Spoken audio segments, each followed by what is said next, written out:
This may be the most important speech I've ever made. I want to provide an update on our ongoing efforts to expose the tremendous voter fraud and irregularities which took place during the ridiculously long November 3rd elections. We used to have what was called Election Day. Now we have election days, weeks and months, and lots of bad things happened during this ridiculous period of time, especially when you have to prove almost nothing to exercise our greatest privilege, the right to vote. As president, I have no higher duty than to defend the laws and the Constitution of the United States. That is why I am determined to protect our election system, which is now under coordinated assault and siege. For months leading up to the presidential election, we were warned that we should not declare a premature victory. We were told repeatedly that it would take weeks, if not months, to determine the winner, to count the absentee ballots, and to verify the results. My opponent was told to stay away from the election. Don't campaign. We don't need you. We've got it. This election is done. In fact, they were acting like they already knew what the outcome was going to be. They had it covered, and perhaps they did, very sadly for our country. It was all very, very strange. Within days after the election, we witnessed an orchestrated effort to anoint a winner, even while many key states were still being counted. The constitutional process must be allowed to continue. We are going to defend the honesty of the vote by ensuring that every legal ballot is counted and that no illegal ballot is counted. This is not just about honoring the votes of 74 million Americans who voted for me. It's about ensuring that Americans can have faith in this election and in all future elections. Today, I will detail some of the shocking irregularities, abuses, and fraud that have been revealed in recent weeks. But before laying out just a small portion of the evidence we have uncovered, and we have so much evidence, I want to explain the corrupt mail-in balloting scheme that Democrats systematically put into place that allowed voting to be altered, especially in swing states, which they had to win. They just didn't know that it was going to be that tough because we were leading in every swing state by so much, far greater than they ever thought possible. While it has long been understood that the Democrat political machine engages in voter fraud from Detroit to Philadelphia to Milwaukee, Atlanta, so many other places. What changed this year was the Democrat Party's relentless push to print and mail out tens of millions of ballots sent to unknown recipients with virtually no safeguards of any kind. This allowed fraud and abuse to occur on a scale never seen before. Using the pandemic as a pretext, Democrat politicians and judges drastically changed election procedures just months and in some cases weeks before the election on the 3rd of November. Very rarely were legislatures involved, and constitutionally they had to be involved. But very, very rarely, and you'll see that as we continue to file our suits, it's constitutionally absolutely incorrect what took place, even from a legal standpoint. Many states, such as Nevada and California, sent millions of live ballots to every person on their voter rolls, whether those individuals had requested ballots or not, whether they were dead or alive. They got ballots. Other states, such as Minnesota, Michigan, and Wisconsin, instituted universal absentee balloting right in the middle of an election year, sending absentee ballot request forms to all voters on all rolls. It didn't matter who they were. This colossal expansion of mail-in voting opened the floodgates to massive fraud. It's a widely known fact that the voting rolls are packed with people who are not lawfully eligible to vote, including those who are deceased, have moved out of their state, and even are non-citizens of our country. Beyond this, the records are riddled with errors, wrong addresses, duplicate entry, and many other issues. This is not disputed. It has never been disputed. Dozens of counties in the key swing states have more registered voters on the rolls than they have voting-age citizens, including 67 counties in Michigan. All of this is evidence. In Wisconsin, the state's Board of Elections could not confirm the residency of more than 100,000 people, but repeatedly refused to remove those names from its voter rolls before the election. They knew why, nobody else did. I knew why.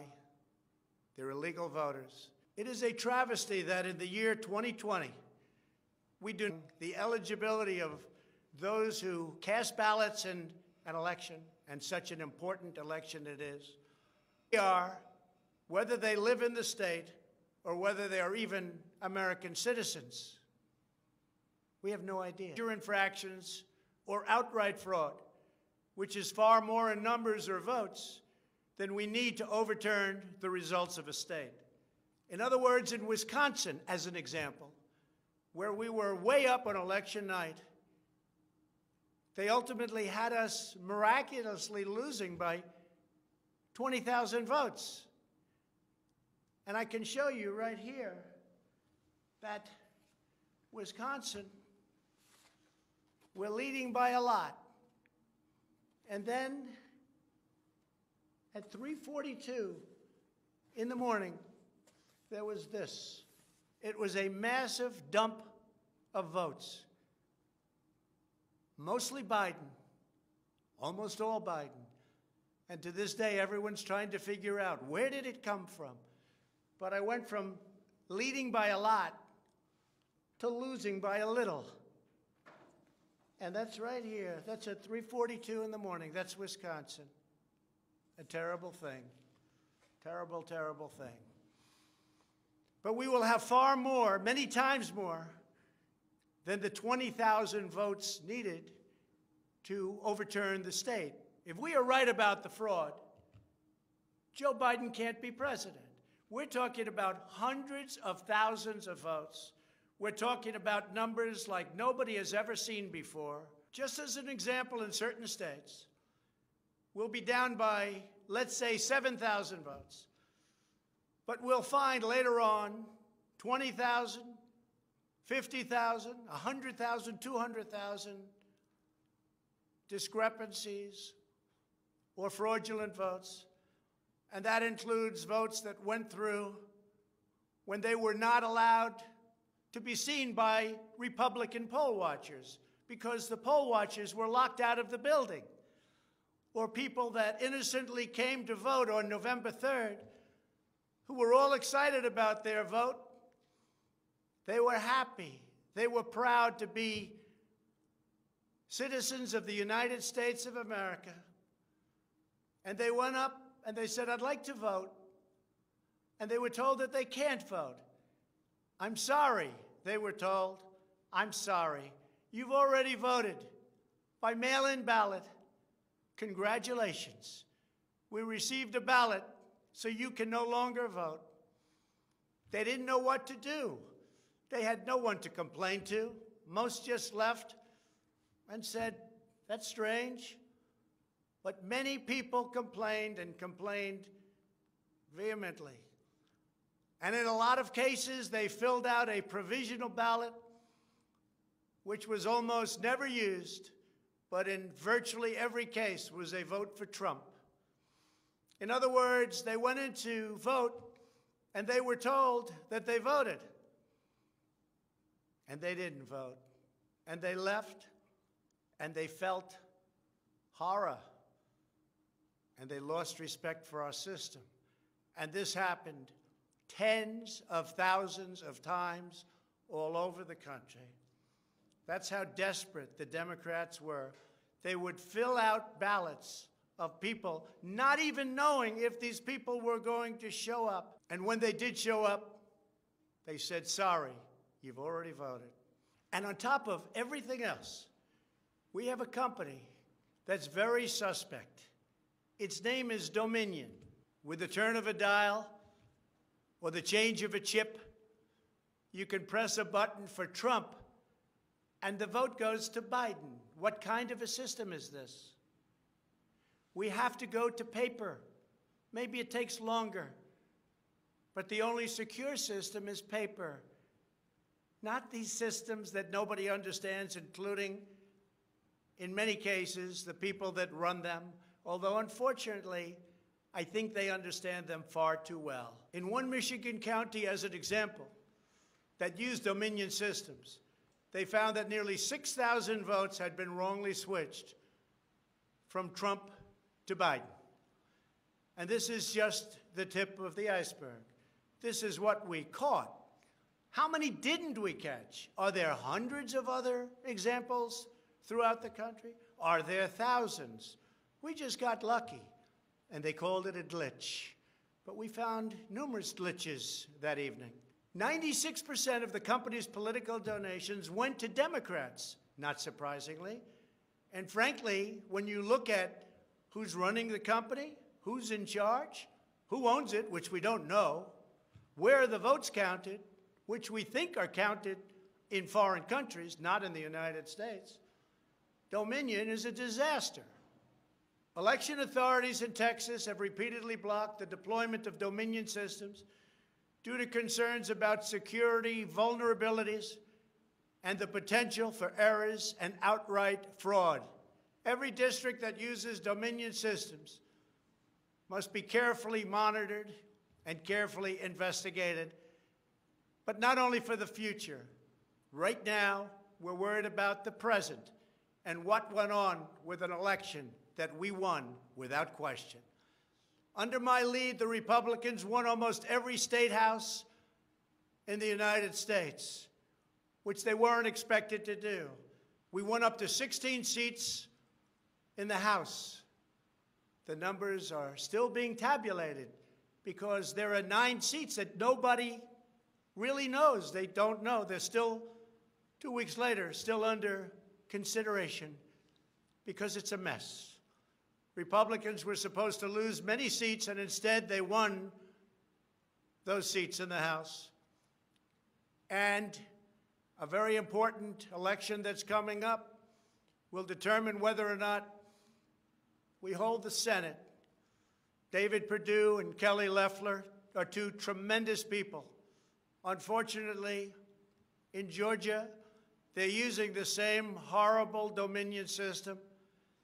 And it's already been out that hundreds of thousands, think of it, hundreds of thousands of absentee ballots have been requested.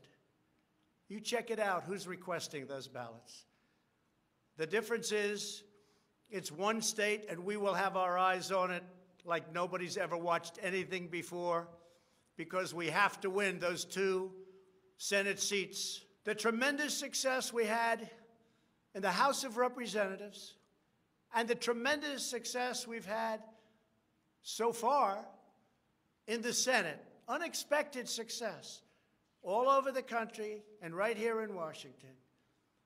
It is statistically impossible that the person, me, that led the charge lost.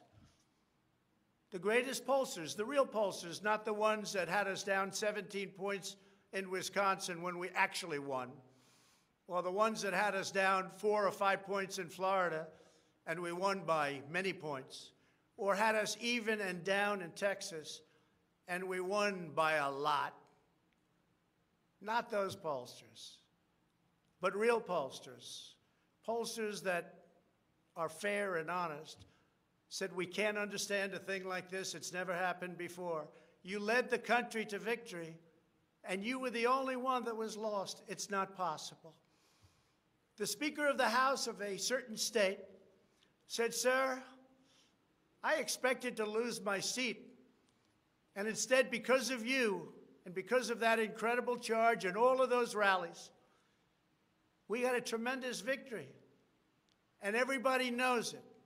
You were much more popular than me, sir, except I got many more votes than you did. And it's impossible that that happened. There is something wrong. I'll tell you what's wrong. Voter fraud. Here's an example. This is Michigan. At 6:31 in the morning, a vote dump of 149,772 votes came in unexpectedly. We were winning by a lot. That batch was received in horror. Nobody knows anything about it. By the way, there's your line. This is one of many. Here's what is normal. And all of a sudden, look at that. This is normal, normal. Look, even here, normal. And then, boom, all of a sudden, I go from winning by a lot to losing a tight race. It's corrupt. Detroit is corrupt. I have a lot of friends in Detroit. They know it. But Detroit is totally corrupt. Look at this. Look at this. That's at 6:31 in the morning. Unexpectedly came in. In the recent recount in Georgia, which means nothing because they don't want to check signatures. And if you're not going to check signatures in Georgia, it doesn't work. But we have a Secretary of State and a governor who made it very difficult to check signatures. Why? You'll have to ask them. But without a signature match or check, it doesn't matter. They found thousands and thousands of votes that were out of whack, all against me. This was during a recount that I didn't even think mattered. They found many thousands of votes, and that recount didn't matter. The one that matters is the one that's going on now. That because of the fact it's so close, they had to, by law, give another recount. But the recount has to be a recount where they check the signatures. Otherwise, they're just checking the same dishonest thing. It won't matter. In this case, the signatures on envelopes are the only thing that is relevant. We will compare the signature on the envelope to the signatures from past elections, and we will find that many thousands of people signed these ballots illegally. The Democrats had this election rigged right from the beginning. They used the pandemic, sometimes referred to as the China virus, where it originated, as an excuse to mail out tens of millions of ballots, which ultimately led to a big part of the fraud, a fraud that the whole world is watching. And there is no one happier right now than China. Many people received 2, 3, and 4 ballots. They were sent to dead people by the thousands.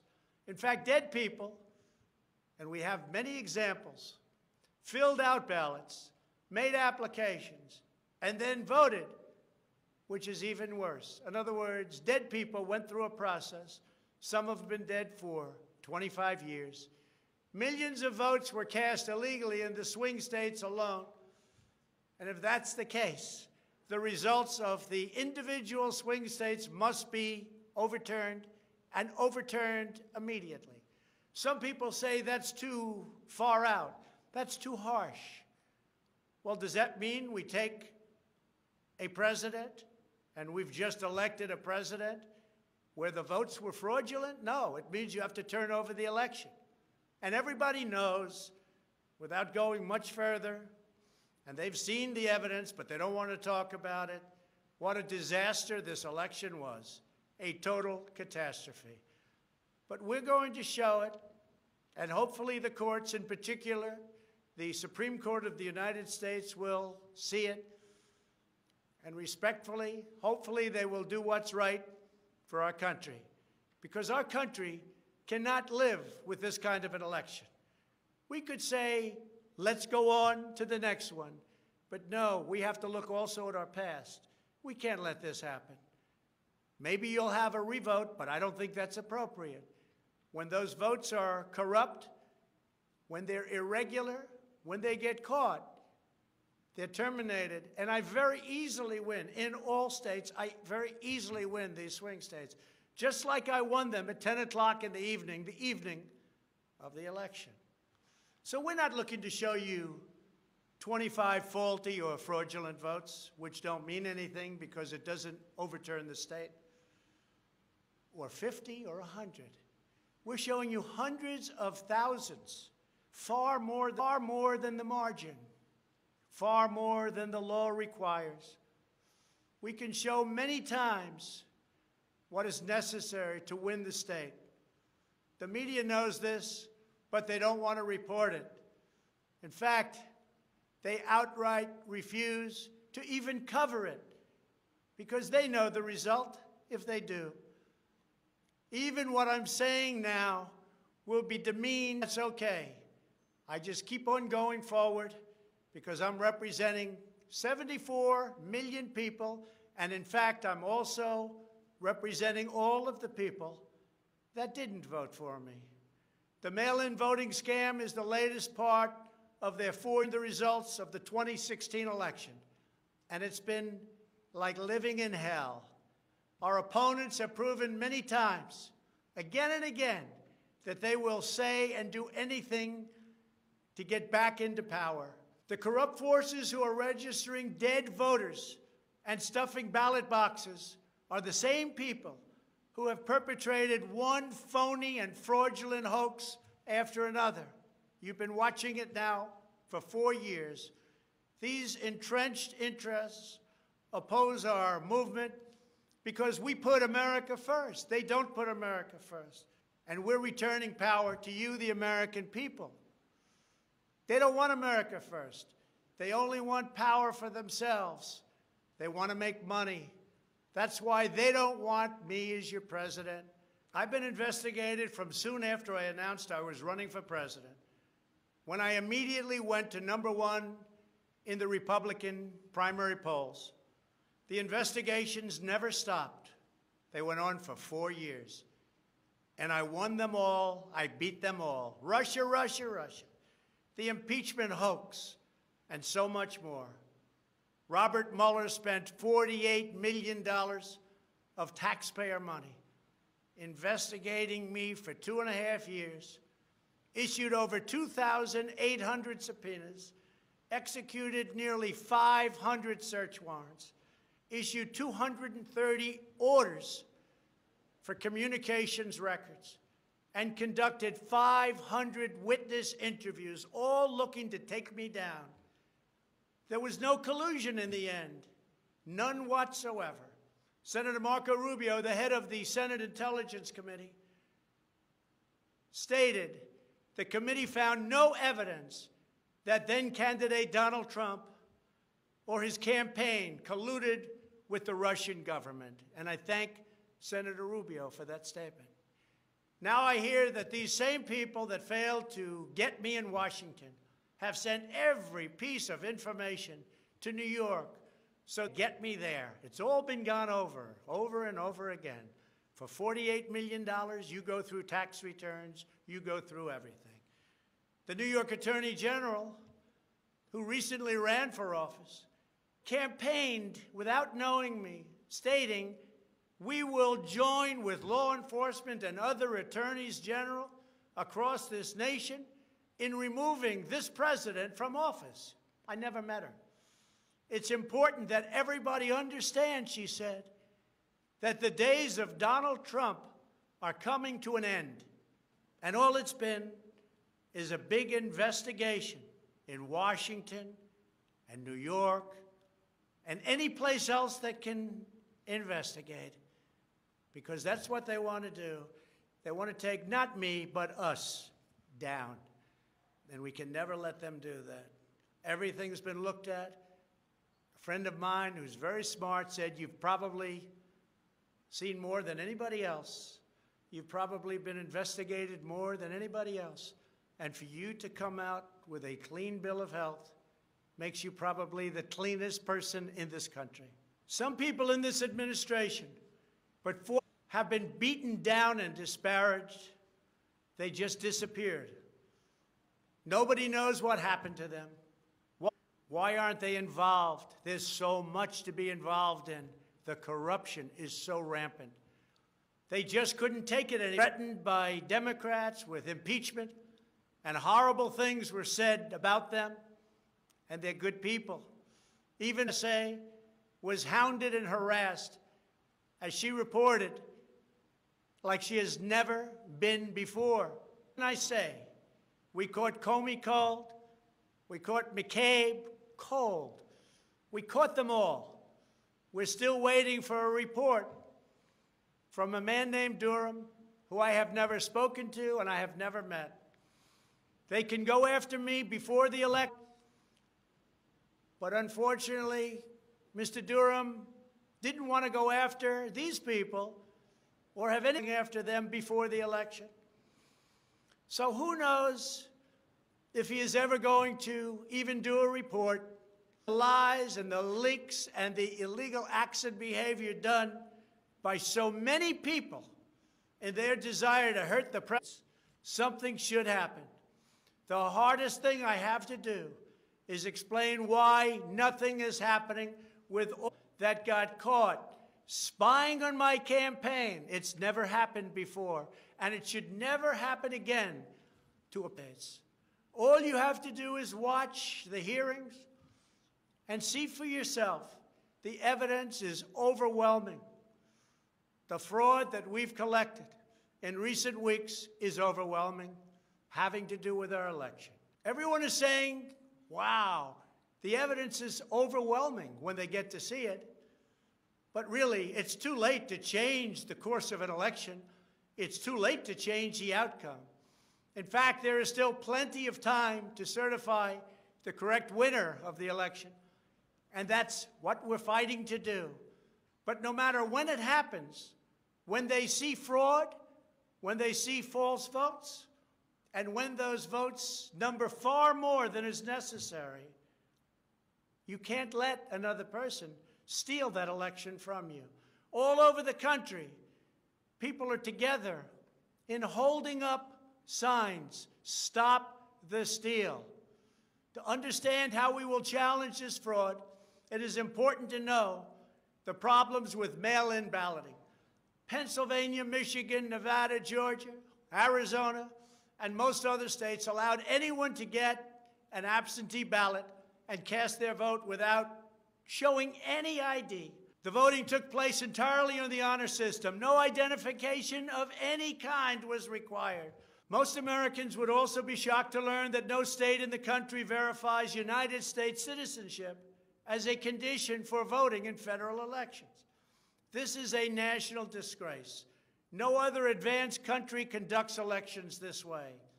Many European countries have instituted major restrictions on mail-in voting specifically because they recognize the nearly unlimited potential for fraud. Out of 42 European nations, all but 2 prohibit absentee ballots entirely for people who reside inside the country, or else they require those who need absentee ballots to show a very, very powerful ID. Throughout the Democrat effort to dramatically expand mail-in voting, the Democrat Party leaders were also feverishly working to block measures designed to protect against fraud, such as signature verification, residency verification, or voter ID, and citizenship confirmation was almost unthought of that we should ask for it. Can you believe this? These are not the actions of people who want fair elections. These are the actions of people who want to steal elections, who are willing to create fraud. The only conceivable reason why you would block common sense measures to verify legal eligibility for voting is you are trying to encourage, enable, solicit, or carry out fraud.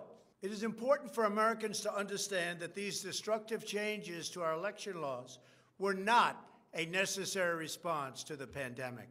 The pandemic simply gave the Democrats an excuse to do what they have been trying to do for many, many years.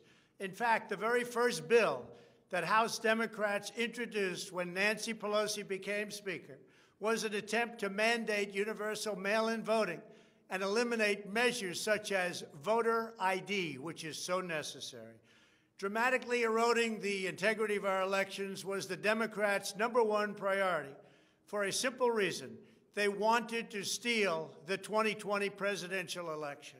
All of the Democrat efforts to expand mail-in balloting laid the groundwork for the systematic and pervasive fraud that occurred in this election.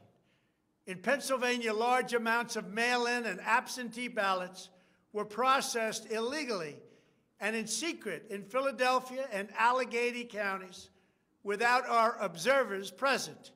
They were not allowed to be present. In fact, they weren't even allowed in the same room.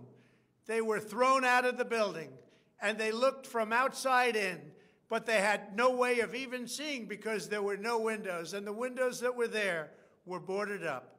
Democrats even went to the Pennsylvania Supreme Court to block observers from receiving access.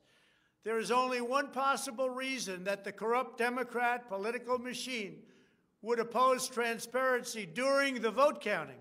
It's because they know they are hiding illegal activity. It's very simple. This is an egregious, inexcusable, and irreversible harm that stains the entire election. Yet this unprecedented practice of excluding our observers, our vote watchers, as some people call them, occurred in Democrat-run cities and key states all across the nation. Here are just some of the additional facts that we've uncovered. Many voters all across Pennsylvania received 2 ballots in the mail, and many others received mail-in ballots for which they never applied. So many got ballots, they didn't even know what they were for. And again, so many received more than 1 ballot, in some cases more than 2 ballots. And they happened to be, for the most part, Democrats. In Fayette County, Pennsylvania, multiple voters received ballots that were already filled out. They didn't know what happened. In Montgomery County, Pennsylvania, a poll watcher overheard unregistered voters being told to return later to try to vote under a different name. Tens of thousands of voters across Pennsylvania were treated differently based on whether they were Republicans or Democrats. Voters who submitted flawed ballots in some Democrat precincts were notified and asked to fix their ballots, while Republican precincts, and in particular Republican voters, were not so notified, which plainly violates the Equal Protection Clause of the United States Constitution. If you are a Democrat, we're going to fix up your ballot, make sure it's perfect. If you are a Republican, don't even talk about it. In Michigan, a career employee of the city of Detroit witnessed city workers coaching voters to vote straight Democrat while accompanying them to watch who they were voting for, violating the law and the sanctity of the secret ballot. You can't do that. The same worker says she was instructed not to ask for any ID and not to attempt to validate any signatures. She was also told to illegally backdate ballots, many, many ballots, received after the deadline. This is something that is so unconstitutional. And she estimates that thousands and thousands of ballots were improperly backdated by her and many others. Other witnesses in Detroit also saw election officials counting batches of the same ballots many times, as well as illegally duplicating ballots. One observer testified to seeing boxes and boxes of ballots, all bearing the same signature. Another observer in Detroit gave sworn testimony that he saw countless invalid ballots that did not belong to properly registered voters, and then witnessed election workers in Wayne County entering fake birth dates into the system in order to illegally count them. Witnesses have signed sworn affidavits. In other words, you go to jail if you lie, testifying that after election officials announced the last absentee votes had been received, a batch of tens of thousands of ballots arrived, many without envelopes, all voting for Democrats. In Wisconsin, a record number of voters were categorized as indefinitely confined, a status reserved for severely disabled individuals, also for the elderly, that allow them to vote without showing ID. Last year, approximately 70,000 people claimed this status statewide. This year, the number miraculously was nearly 250,000 voters after election officials in Milwaukee and Dane counties, a couple of the most corrupt political places in our country, urged citizens to improperly register under this status.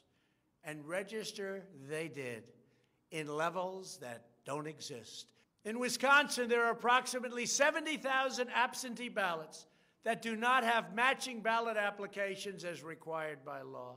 In Georgia, 9 observers have testified to seeing countless irregular ballots without the creases or typical markings indicating that the ballots did not arrive. A poll watcher in Fulton County estimated that approximately 98% of the large number of unusually pristine ballots that she witnessed were for Biden, a highly unusual number. In addition, thousands of uncounted ballots were discovered in Floyd, Fayette, and Walton counties weeks after the election. And these ballots were mostly from Trump voters. They weren't counted. They were from Trump voters. In Detroit, everybody saw the tremendous conflict and the horrible way that the 2 Republican canvassers were treated, so horribly, because they wouldn't vote when they saw that 71% of the precincts didn't balance. And also, there were more votes than there were voters. Think of that. You had more votes than you had voters. That's an easy one to figure. And it's by the thousands. In Arizona, in-person voters whose ballots produced error messages from tabulation machines were told to press a button that resulted in their votes not being counted.